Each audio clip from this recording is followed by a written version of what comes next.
The following marketing information and discussion is provided for informational purposes only. It is not intended to be used as professional guidance or consultancy. You should find an agency for that.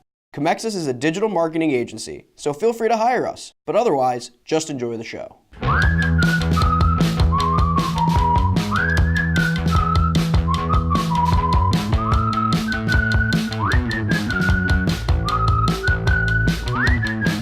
Hello everyone, welcome to The Buyer's Journey by Comexis, a discussion-based podcast on the ever-changing marketing landscape that affects how your customers and clients purchase, ultimately optimizing your marketing efforts. I'm Matthew McGroarty, the social media content producer here at Comexis. I am Len Ward, the managing partner at Comexis. And I'm Josh Lyons, the digital marketing coordinator here at Comexis. So it is Friday, and on Fridays we typically talk about advocacy, and the topic we're going to be talking about does touch on advocacy. For those of you who need a refresher, advocacy is about a customer or client who has purchased your product or service going out and talking and advocating for your product, brand, service, etc. And there's a lot of ways in which that happens. Social media posts talking about how great your product is, reviews, things like that. But there's also kind of a term that we use in marketing called experiential marketing, which touches on many different aspects of the buyer's journey. So it touches on awareness, consideration, retention, and advocacy, sometimes purchase. So Len, can you give us just a quick rundown of what experiential marketing is? So experiential marketing is something that's, normally your larger ad agencies or really creative ad agencies, Manhattan, Chicago, Philly, wherever, that they normally come up with. And it's a very different type of advertising where it's actually something where you get to interact with the actual product or the service, or there is an advertising campaign around you interacting with the product. BMW is famous for this. BMW does this a lot at the BMW Open, where if you're a BMW owner, what happens is they send you out like a personal invitation where you can go drive all their brand new cars. You can be in the BMW tent as you're watching the BMW Golf Open. That's one thing. Right now, Game of Thrones is running something called Bleed for the Throne. This is where they're going to do a blood drive across 43 states. And in the reality of the situation, what it is maybe it's, they're doing something, which is the good of mankind by doing a blood drive. But the reality of the situation, they're also trying to raise the awareness of Game of Thrones. So it definitely kind of falls a little bit more into the awareness stage. The same with BMW, where, what they're trying to do is they're inviting BMW owners, but they want you to bring a friend as well to raise awareness of BMW. Maybe you'll test drive their cars and now you're a BMW owner. So it's kind of like a hands-on marketing type thing. So it's almost, I think it goes all the way back to the Coke Pepsi challenge years ago, where I think you could kind of say that, where, which is better. So, that's kind of my understanding of experiential advertising and what it is. Yeah, I mean, I think that was a great description. And the reason I mentioned, in the beginning, I do think it is a very powerful awareness tool, and that's probably where it is mostly. But the reason I think it touches on consideration, retention, advocacy, and purchase to some extent if somebody is signing up for something, or maybe you're actually selling your product at like wherever it is that you are, is because, for certain events, for example, Bleed for the Throne, I'm sure people are going to take pictures of themselves with the hashtag, which in a way is advocating for your brand while simultaneously bringing awareness to your brand, and consideration, retention fit in depending on what the actual event is. A lot of the times it's something cool to raise awareness, something cool to get some advocacy out there. So that's a nice little rundown of what experiential marketing is. And today we want to talk about what seem to have been the beginnings of an awareness campaign and an experiential marketing attempt by Cadbury that did not go very well. So the BBC had an article called Cadbury Treasure Hunt Ad Labeled Stupid by Archaeologists. For those of you who don't know, Cadbury is a British multinational confectionery company. They make chocolates and all these other different kinds of candies. And the main image of this was called Cadbury Treasure Island, and they wanted people to, quote, go on a real treasure hunting adventure. And this was set in the UK, so they talked about, this is a little quote from their ad, "There's plenty of treasure out there to be discovered, so what are you waiting for? Explore the UK's top treasure hotspots and see the riches already discovered on display at national sites." And Josh, you mentioned that Cadbury wanted this to be like a family adventure thing. Can you elaborate on that really fast? Yeah, so I mean, we'll talk about it later about how we believe that they're obviously trying to promote a product, whether it was like a chocolate or some other candy they were making. But the way they played it off was that the campaign was aimed towards like getting you and your family out together, exploring, and just sort of enjoying the outdoors, which to me kind of made no sense. So before we get too much into that, after the backlash, which will explain the reason why this did not work, they said it was because they wanted families to go out and adventure together. So the problem is a lot of these ads focused on specific areas in the UK, so that included Britain, that included parts of Ireland, and they basically suggested that you go out and start digging for gold in some of these locations. For example, Mooghan Fort, which is in Ireland, they had a quote, "Gold ingots were unearthed 3 feet underground in rock core in Mooghan." I'm probably pronouncing that wrong. "The treasures have been valued to be worth up to 150 million euros or pounds, probably worth a quick check." So they're basically suggesting you go in to this place and dig up a bunch of things, which archaeologists quickly pointed out is illegal. So Dr. Aisley Tierney, an archaeologist at Bristol University, said people could be prosecuted for digging without permission. Here's a quote from her. "Archaeologists are trying to get word around ASAP that any digging within a set distance of an archaeological monument is a criminal offense, and people are prosecuted even if they didn't know it was illegal." In addition, there's some weird metal detecting laws in the UK that I didn't know about that can also, and in Ireland in particular, that can make using a metal detector within certain ranges and areas also illegal. So the whole reason that this kind of flopped for Cadbury was that they were suggesting people go to all these really nice places and commit illegal offenses to dig for gold, all for family fun.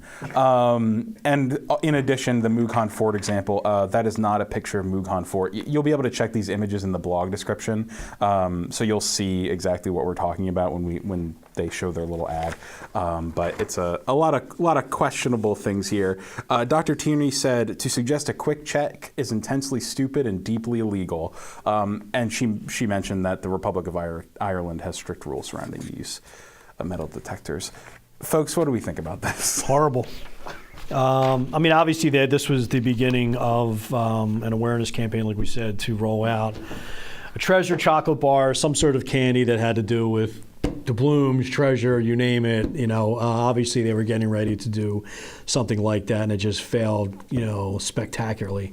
And I guess the reality of the situation, maybe the average person wouldn't know that. I mean, maybe the average person wouldn't know you because you watch TV, you watch a History Channel, you watch, like, I don't know if you saw the guy, it was about 5 years ago, the guy was metal detecting in England and unearthed probably the largest Middle Ages treasure of all time. I don't know if you saw that. And I think he might have got permission from the guy who was on his farm. So I think you would assume, like, hey, I can just walk up and down and do it. So maybe that's why they did it. But you might want to go through a little bit of research to find that, just because of such the historical places that are in England and Ireland a couple hundred years ago. Nobody would have cared. You could have probably dug up and found out whatever you wanted to find. But I think it was just lack of planning. I think the idea was probably pretty good. I get what they were trying to do. It would really been cool if they rolled out like a treasure bar, like a candy bar. I get it. Like first thing we said when we were going to do the podcast, I'm like, all right, were they going to bury these candy bars where you in certain spots and saying dig here and you do that? It was almost kind of like, when were they doing they were doing the chase for movie tickets and concert tickets. I forget who was doing that. And they were planting concert tickets all throughout cities. Were they geocaching? I forget what it was, but they were actually putting actual concert tickets. This was about 5-6 years ago. I don't know if it was Pearl Jam or one of them, but you followed them online, you did everything, and they said they would do little like scavenger hunts. They would give you sort of like tips. They would give you like weird like clues, and then they would hide them around a certain area. And they were hiding the craziest spots too. Yeah. Like it was behind a corner, behind a door, and like concert tickets were sitting right there. I am wondering if Cadbury was trying to go for the same thing, where ultimately you would unearth chocolate that's wrapped up in gold and so forth. And that's something that I sort of thought about when we were sort of going over the article. And the thing I don't understand is, like, I get it for like the tickets, like you hide the tickets around, you're still going to get tons of people that are following that, running around aimlessly, like trying to find these tickets, like being absolute savages to find them.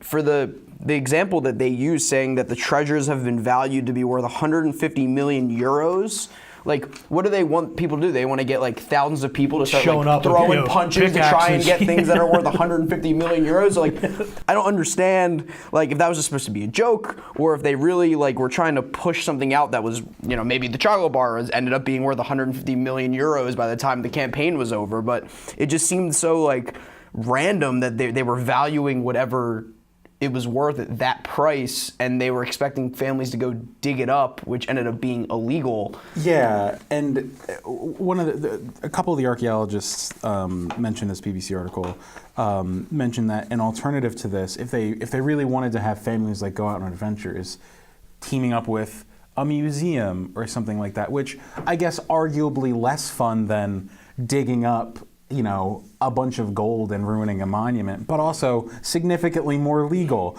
And I was also thinking of geocaching, which is, for those of you who don't know, it's basically this thing online that people do where they'll go to specific spots and they'll leave something there, and normally what you do is if you go and find it, you find the clue, whatever, you take whatever's inside and then you put something in. I've never done it, but I know my brother was into it for a certain amount of time, and they could have just had, like, they could have planted things in maybe near these locations without hinting. They should have hey, said, dig stuff up. Yeah, there's a box XYZ and go. It was very reckless for them, because I mean, this is something you can't have people showing up to national, you know, monuments of these countries and now just kind of digging everything. Yeah, there was that Super Bowl commercial. The Super Bowl commercial, it was like Rakuten, where like you would go around, and if you said, it was like this big box in the middle of like random locations and random cities, and if you said the name right, which I don't even know if I'm saying it right, but if you said their name right, the box would open and it would have like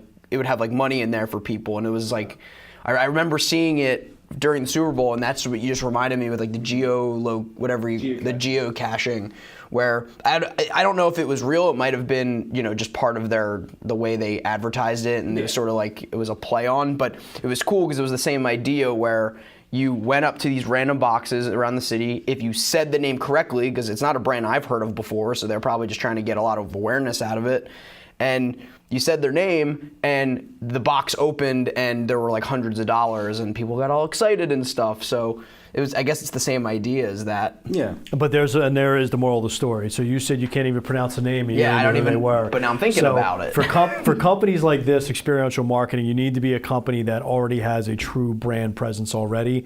This is a great way to roll out a brand new product. But if you're a brand new company with a brand new product, this is not.